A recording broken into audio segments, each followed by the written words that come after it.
and welcome to Gary's Hobby Studio. And in this video I'm going to go over the Turtles Adventure City Fall Kickstarter, the Kickstarter stretch goals. So let's go ahead and get started.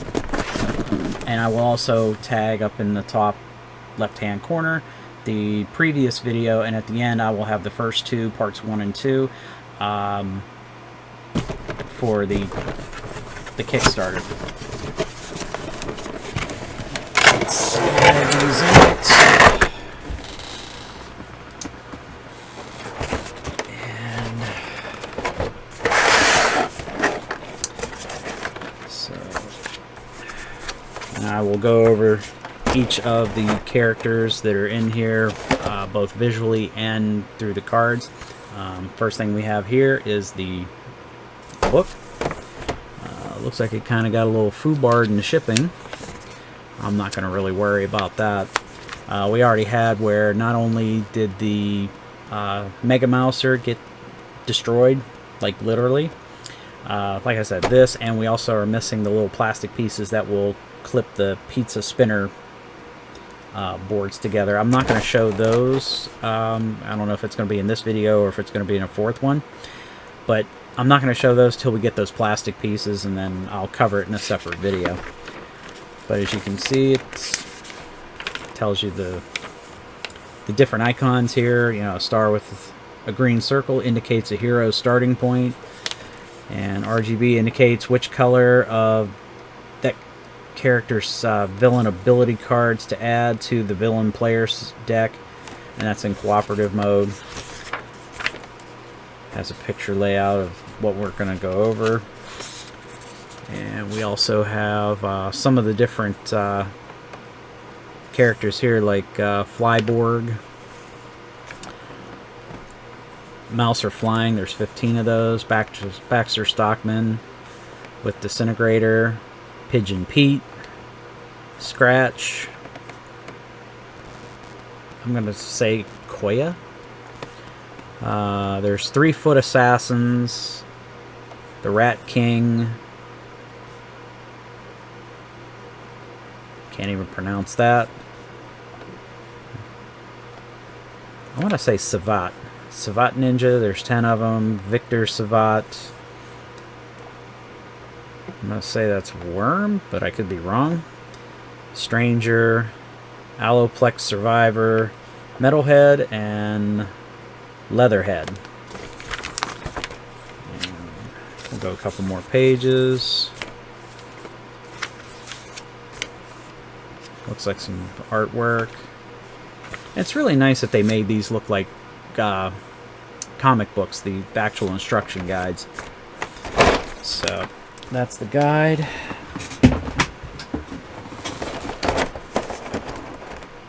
And I have to get out a knife. I should have already had this already cut open, but I didn't.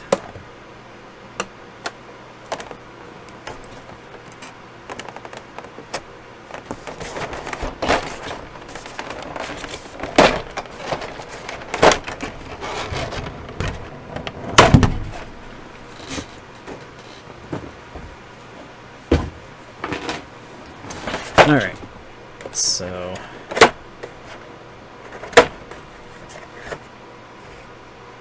this guy right here,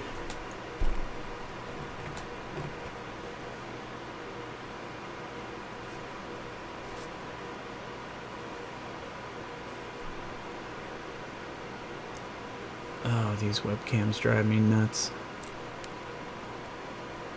There we go. I mean, the detail on that's really nice.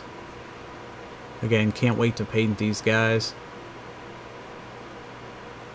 It has something to do with the amount of light. But this, I want to say, is that I don't even know how to pronounce that one. But here's one of the, I want to say, if I remember from the picture, the Savat Ninja.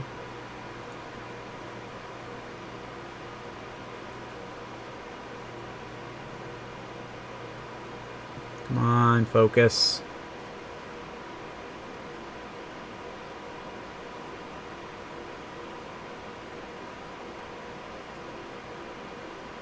There we go.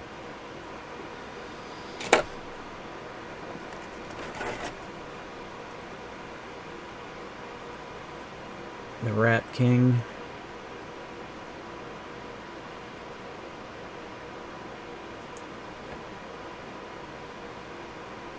Yeah, I definitely at some point gotta get a camera that can focus better than these things.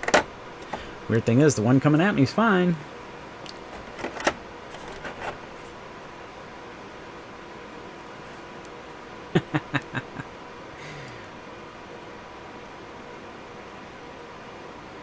If I do that, focuses. There we go.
Okay, here is Pigeon Pete. I recognize that one from the pictures.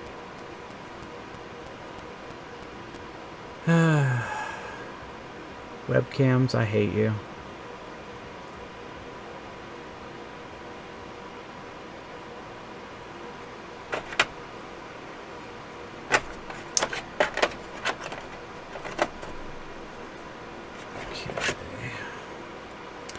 Don't recognize this one.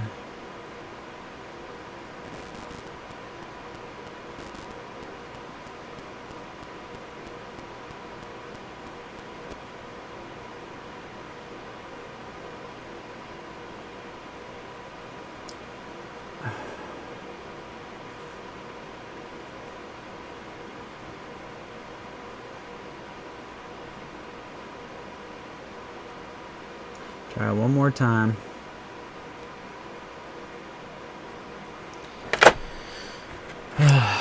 And here are a bunch of fly guys.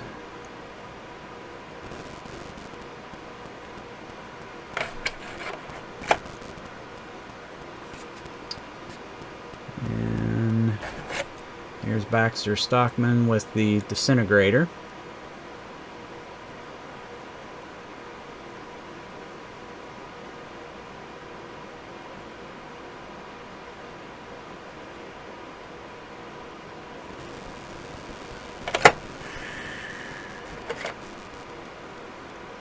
This is one of the ninja assassins. Now that focused really quick all on its own.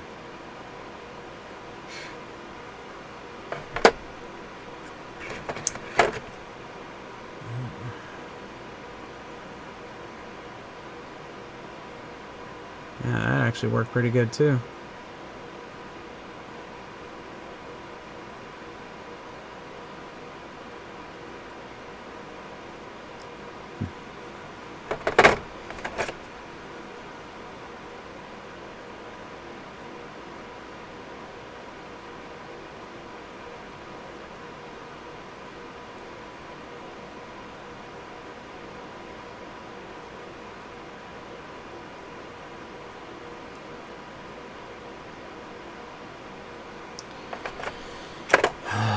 Maybe one of these days, guys, I'll get my stuff together. And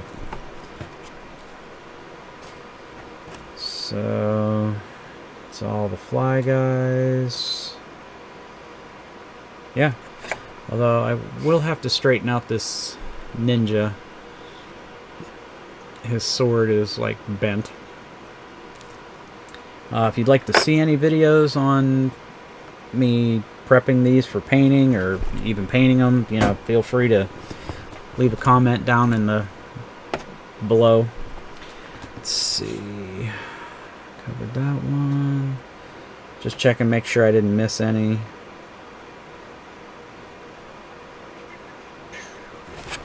Especially for any beginner painters. I've been doing this for 5 years now. I still don't consider myself an expert at it, but I've learned enough that I can try to help you through, try to avoid as many of the pitfalls as possible.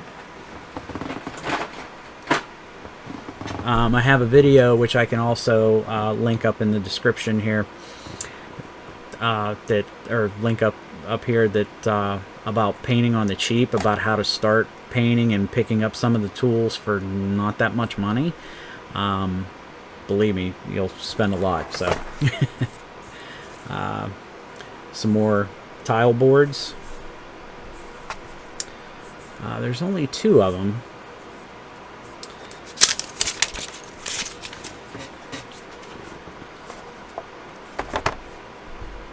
And that looks like either, I want to say it's a barn because of the red around the edges, but I could be wrong. And this looks like outside because there's some trees. And this one looks like the entrance to a barn, so I want to say it would probably go, I don't know if it would go like that or like this. Nah, so it looks like a window. But yeah, that's definitely the entrance to a barn from the outside. And those look like rocks, but yeah.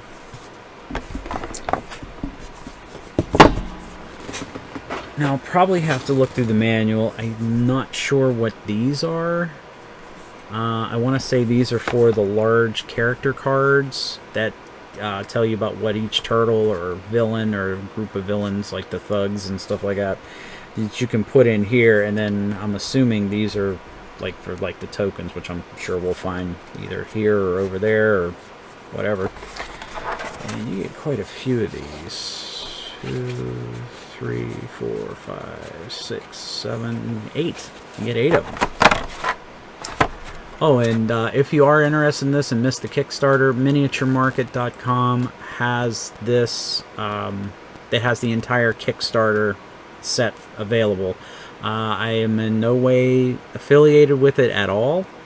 I wouldn't mind, but they do actually have it. It's $299.95 or $99. I can't remember which, but I know it's like $299. But yeah, definitely if you want to pick up this game, definitely go there and get it, because I don't know how long they'll have it with everything from the Kickstarter. So, as always, baggies.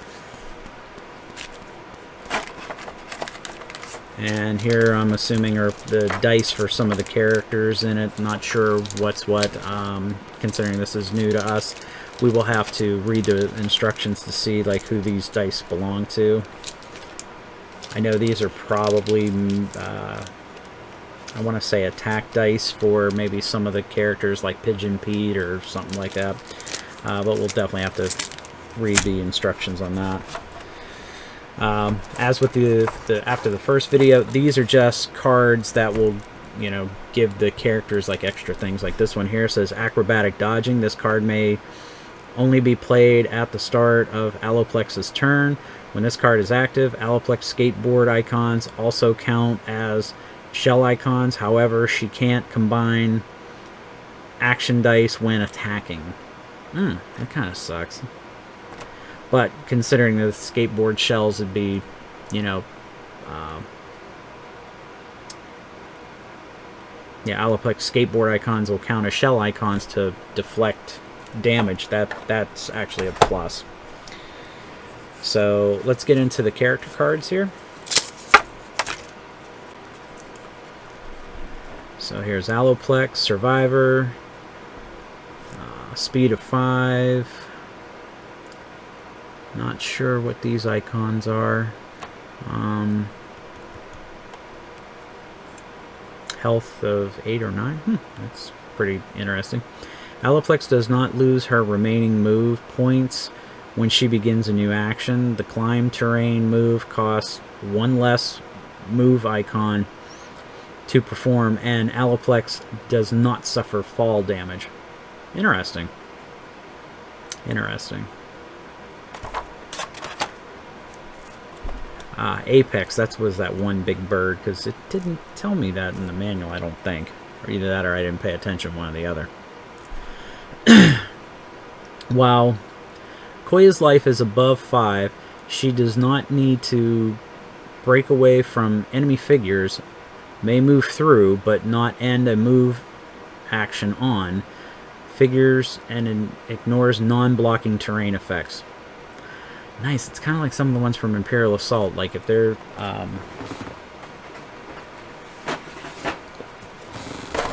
like basically if there's a figure here and a figure here, and depending upon how many, it says 3, so I want to say if there's a figure here, this person can move through them, but they can't end here. So it's like, you know, you can't move and end in the same spot as already a figure that's there. But it's similar to some of the stuff Imperial Assault does, which is really, really nice. I really like that. Raphael, he's a loner, as always. Raph has 6 action dice, and he has the same in the other one too, instead of 3. However, he cannot share other heroes' action dice. Other friendly heroes may share his dice as usual, which that was one thing I've probably forgotten in one of the other videos, is that Raph has 6 dice, but he can't share the others with him. Like, you know, like if he has 6, he can't use like 2 players on the left and right of him to use their dice along with his, but he can definitely share his with somebody else. Bird Brain for Pigeon Pete. Pete ignores all non-blocking terrain effects. For each chill icon rolled by Pete, he may roll 2 battle dice to heal instead of 1. This ability remains active even when knocked down. So even if he gets KO'd, it remains active. Nice. Or knocked down. I don't know if KO is being knocked down. Again, rulebook. Baxter Stockman, Disintegrator. Baxter does not need to break away from enemy figures, may move through, but not end a move action on figures, and ignores all non-blocking terrain effects. It's kind of like the probe droids of Imperial Assault. Any kind of blocking terrain, they can just float over it, so it doesn't stop them moving. When attacking, Baxter's ranged strikes also hit all heroes adjacent to the targeted hero. Baxter's ranged strikes do not weaken for the first 4 spaces. So that's pretty good. So if he's trying to hit somebody from 6 spaces away, it'll start to weaken. But if they're within 4 spaces, it doesn't weaken. Nice. My wife's going to enjoy playing this because, you know, I own Imperial Assault. So I'm the Imperial player. She owns these games. She's the, you know, foot ninja. Flyborgs. Compound Eyes. Flyborgs ignore all non-blocking terrain effects. Flyborgs share their line of sight with all other stock gen figures. Okay. And this is just for the Flying Mousers.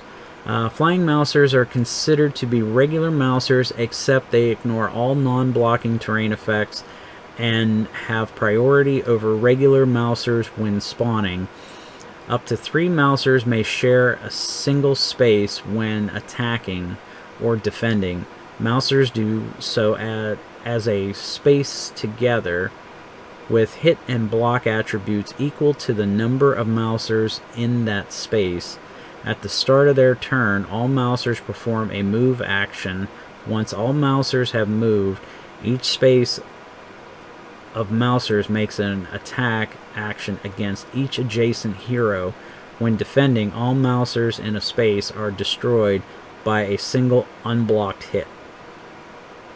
So it doesn't take much to destroy these, but they can probably mess you up really good. And Koya is a Foot Clan leader.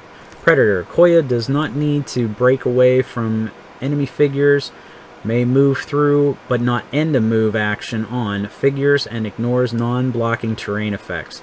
If Koya receives 3 or more damage at any time, she immediately performs one action. Well, that's interesting. Again, sorry folks for the camera not working the way it should. Like I said again, this fugly mug is perfect, but anyway. Deadly. At the end of Foot Assassin's turn, roll 1 battle die. If the result is a block, place a smoke token under each Foot Assassin. Smoke tokens remain on the board until start of the Foot Assassin's next turn. And Leatherhead. Unhinge. At the start of Leatherhead's turn, roll 1 battle die. If the result is a double hit, Leatherhead receives hit +2 for this turn. These will definitely be interesting to play with. Again, if you want to see us play it through, I'm sure we'll do it wrong. You know, again, leave messages in the comments below. For Metalhead. Terminator mode. At the start of Metalhead's turn, he regains 2 life. Metalhead's ranged strikes do not weaken for the first 3 spaces and may be made against adjacent heroes. Nice. I think if I'm reading that correctly, it means that if he hits one, it kind of hits anybody next to him. You know, so if it goes here, it can hit the guys left and right. Okay, Scratch. Crafty Croquette. When Scratch is attacked, the attacking hero must re-roll all hits once. The hero may still spend focus to re-roll any or all of the dice after this initial re-roll.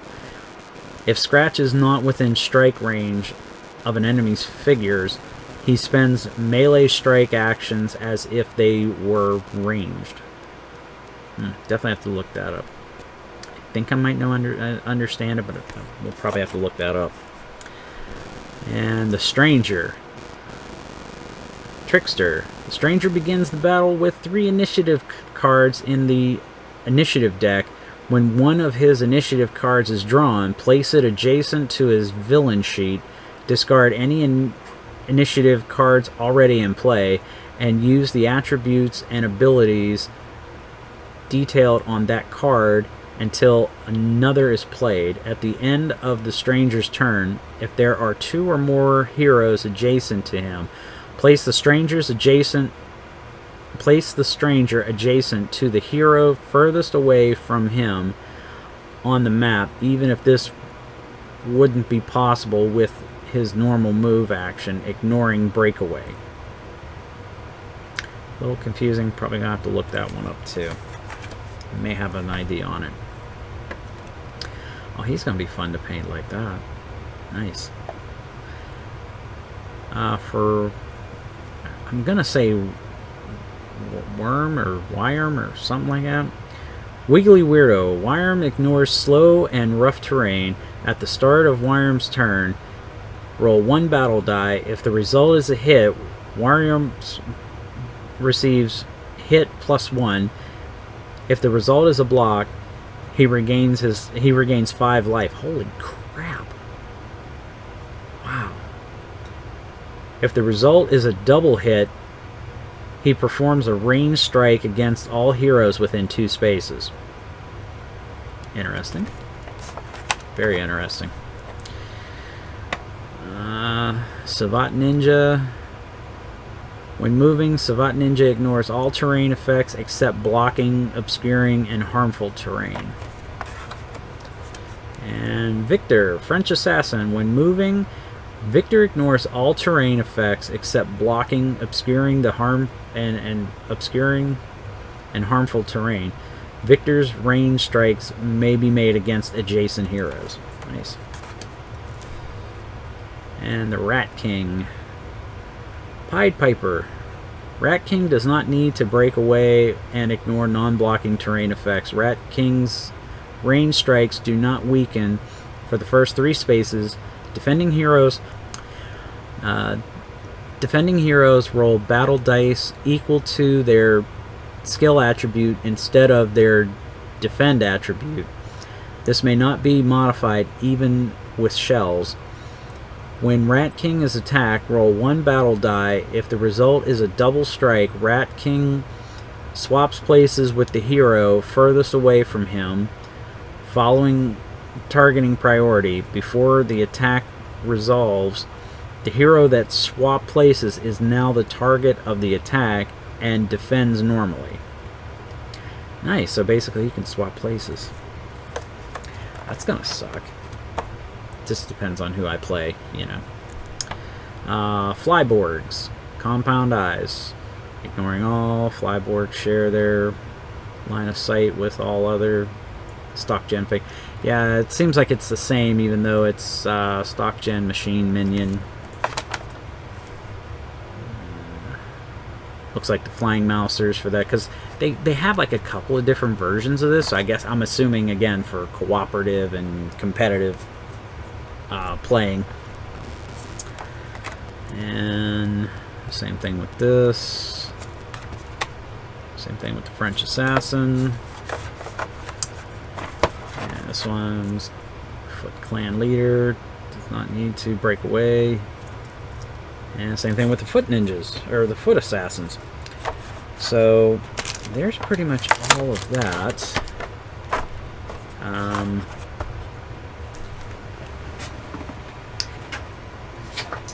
So the next we have is the Teenage Mutant Ninja Turtles Stan. I'm not even going to try to pronounce that last name. Pack. Not exactly sure what it has. Contains cards, oversized cards, 5 plastic miniatures, 3 hero-specific die, and a rule sheet. So let's open this up.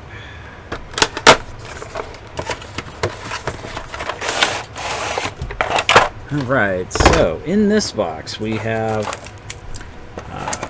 again, some more cards that give the hero's abilities. Isagi makes 2 separate attack, plus 2 melee strikes, and may move 1 space, ignoring breakaway after each strike. So, and these are the ones for Donatello, or you know, for the turtles. So let's see. This one's the rabbit, which is, I think, Usagi, I want to say. Sorry if I'm doing a hatchet job on this. I suck at pronunciations. Always have, probably always will.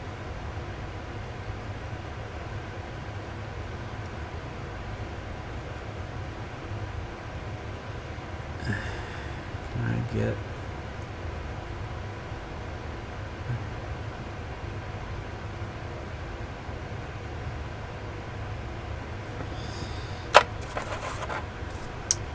Here's a sculpt of Leonardo, which I think's better than the one in the game box. I will let the wife decide which one she wants to use.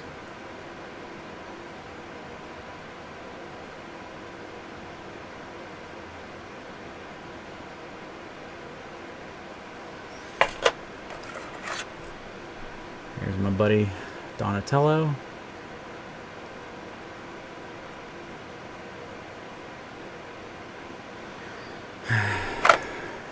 Sometimes it works, sometimes it doesn't, folks.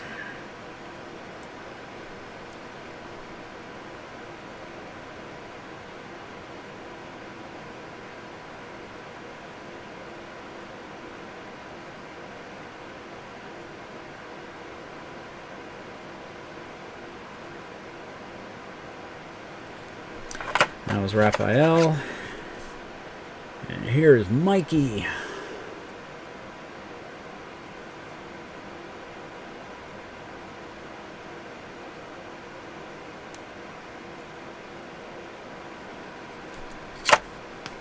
So that's in the stand, like I said. And then here's the 3 battle dice that come with it. So that's this one.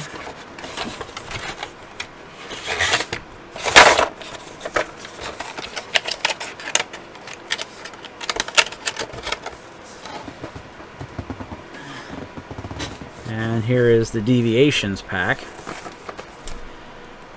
29 cards, 8 oversized cards, 4 plastic miniatures, and 1 scenario book. Alright, so let's open this one up. I got a feeling it's going to be where all 4 turtles are bad guys instead of good guys.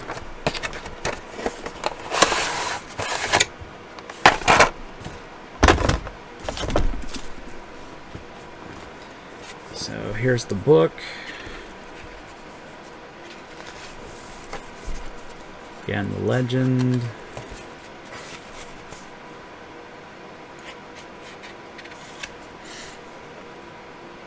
Some artwork about the deviations. Some more artwork, rules.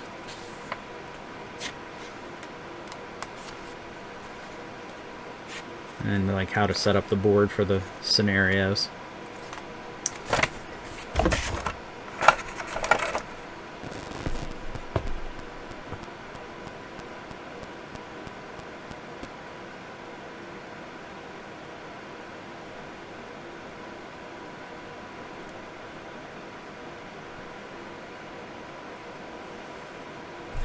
But that's Leonardo.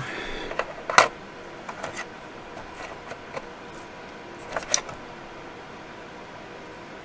don't know if his sword's supposed to be curved or if it's... I mean, usually his katanas are straight, but it could just be because of the box, and who knows. We'll see. It looked like Raph with a...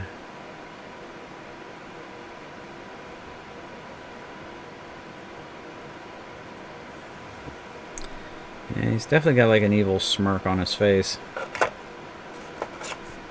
Donatello. Yeah, at least we had him in focus there for a little bit. Now this autofocus just drives me batty. And here is Mikey.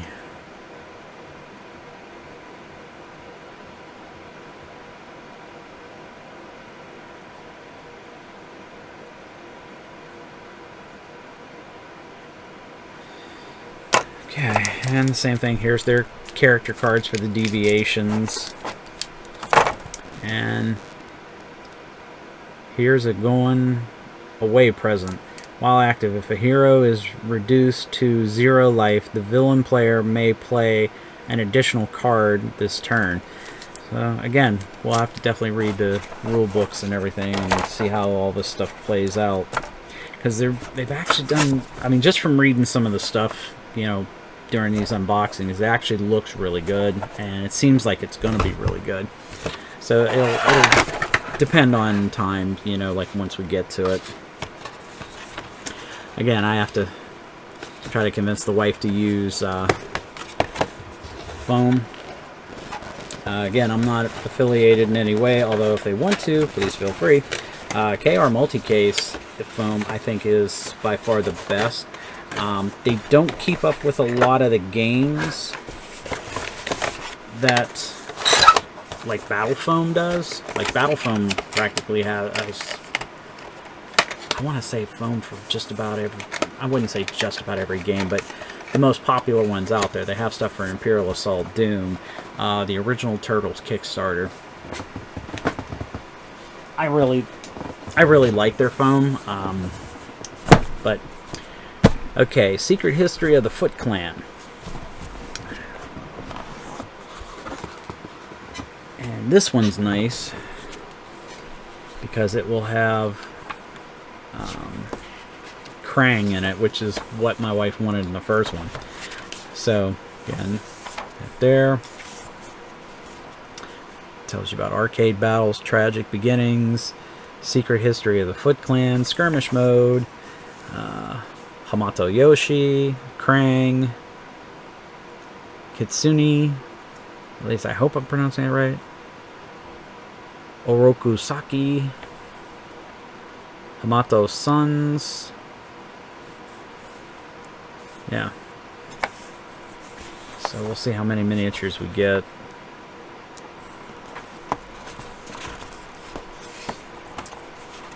And then here's like the board setup. Here's some more comic artwork. Yeah. We got tokens here. I want to say you might be able to use some of these for something. Again, I'd have to read the rule book. So let's cover this. So here is, looks like a lot of outdoor tile. At least this one is. And this one continues.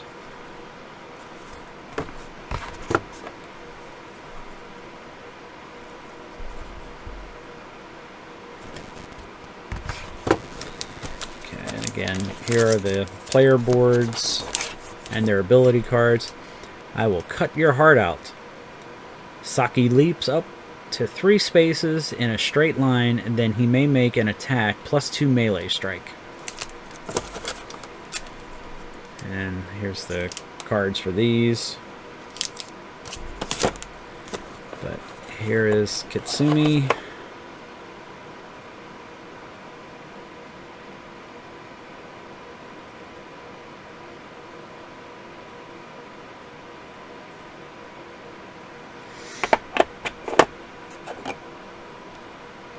Say this is Hamato Yoshi, or is that one Oroku Saki? Not exactly sure. Can't remember which is which. Oh. I want to say this is one of his 4 sons or 5 sons, however many.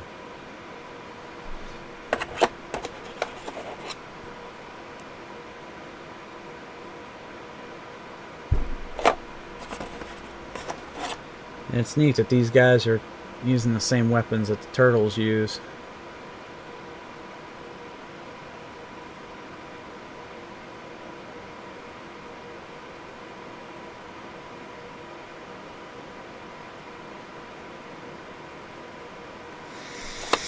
Sometimes I can get it right to make it focus. Okay.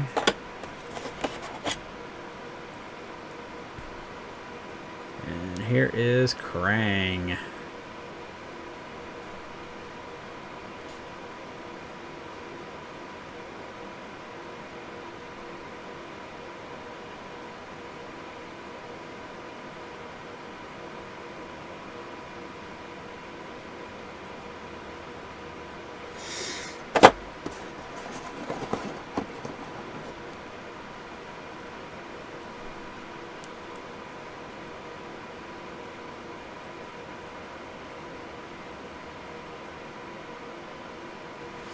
Yeah, these are going to be interesting sculpts to paint. Definitely better than oh, I can't think of the name of it, but anyways, I digress. And again, here's their battle dice. They give you extra baggies. Yeah, I mean, so far this is really, really good stuff.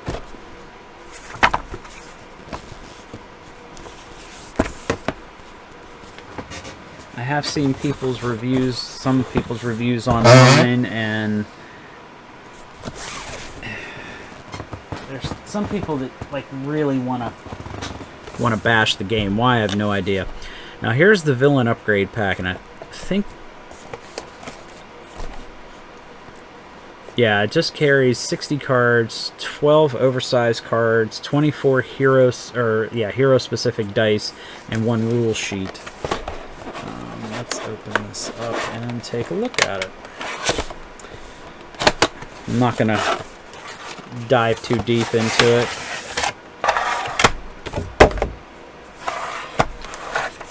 so here is the villain upgrade pack. So yeah, there's Shredder dice, Kara's dice, Bebop's, Rocksteady's, Purple Dragon, Mutant Baxter's, and the Foot Clan dice. Nice. And so I'm assuming because of the upgraded dice and everything, upgraded these.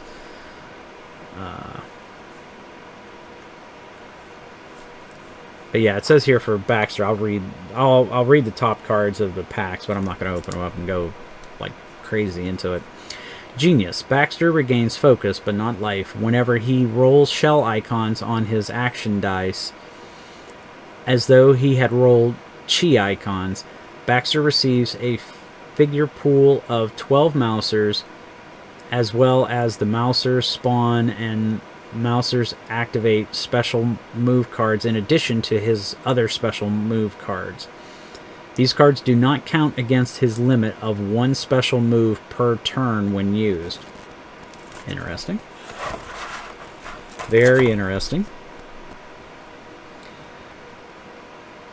You are Foot. Friendly Foot figures within 2 spaces of Shredder roll 1 additional die when rolling dice. That's pretty interesting. That's a nice upgrade. And yeah, like these are Shredders. These are Kara's. I'm gonna say those are Bebop's. Well, there's a lot of gray dice. I don't know why they use 2 of the same color. There's also Foot Clan dice too. So there's like 6 black. These gray ones are split between Baxter's and Rocksteady's. The purple ones are the Purple Dragon's dice. So yeah, it's really weird. They use same color on 12 dice. You know, black for these 2. I mean, I know the inlays are different color. Like that's gray, that's red, but could have made the bodies. But like I said, it's not that big of a gripe for me. It's a little weird, but not a big gripe.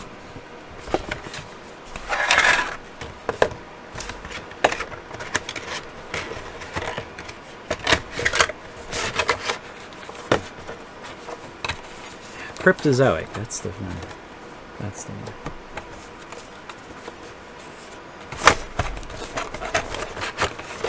Yeah, Cryptozoic figures are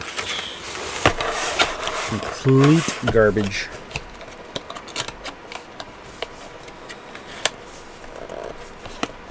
Alright. So, bringing these 2 up here. Loner Raft Pack. And in it is 3 hero-specific dice, 1 plastic miniature, 1 hero sheet, and 1 initiative card. Feels a little light. I'm not gonna lie. Feels a little light. Okay, so I was completely wrong. Have no idea how this card plays. Again, we'll definitely have to look that up. Might even have to message IDW Games. Has a sheet. Loner. Ralph has 6 action dice instead of 3. I don't get why they... I mean, I'm assuming because if they sell these things, which I have a feeling they're going to sell them extra, and this way they come with the stuff. Where we get all the stuff with that there, and they've included it in those, but they're not going to... You know what I mean? Like that's why there's like a gajillion of these things. But here's his 3 battle dice. Here is the figure. Let's see if I can get it. Oh my god, it was focused. There we go.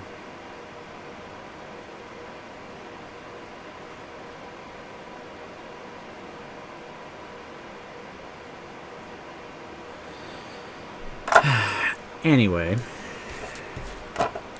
So that's in that there. And Savage Slash Pack. It's probably going to be the same thing. It's going to be like so many dice, a couple of cards, you know. Let's see. Oh no, it just has 1 plastic miniature. Okay. So, where's his cards?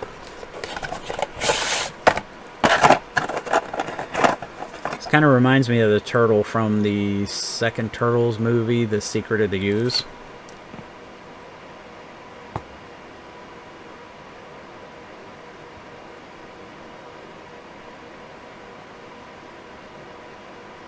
See if I can.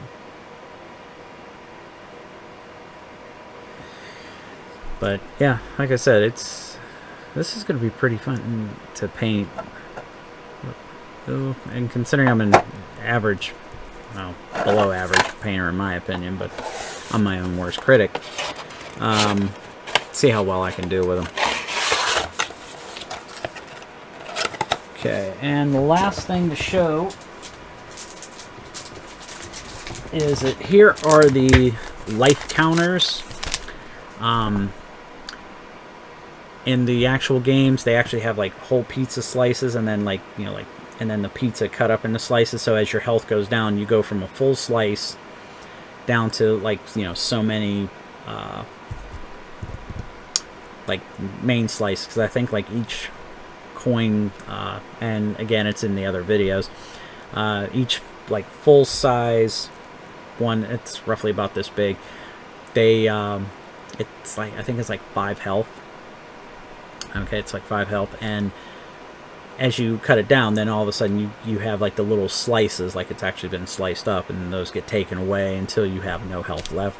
Well, the nice thing about these is these are spinners, and that's why, because I mean, we're missing that, and I didn't check it, so I had to re-email IDW Games about it.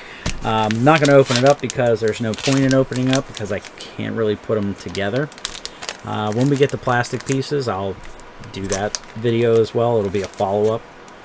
But yeah, so again, I highly recommend it if you do want this game, if you've been interested on it, and now you want to buy it, but the Kickstarter's over, go to miniaturemarket.com, pick it up there for $2.99, $99 or $95, something like that, and you'll get free shipping too.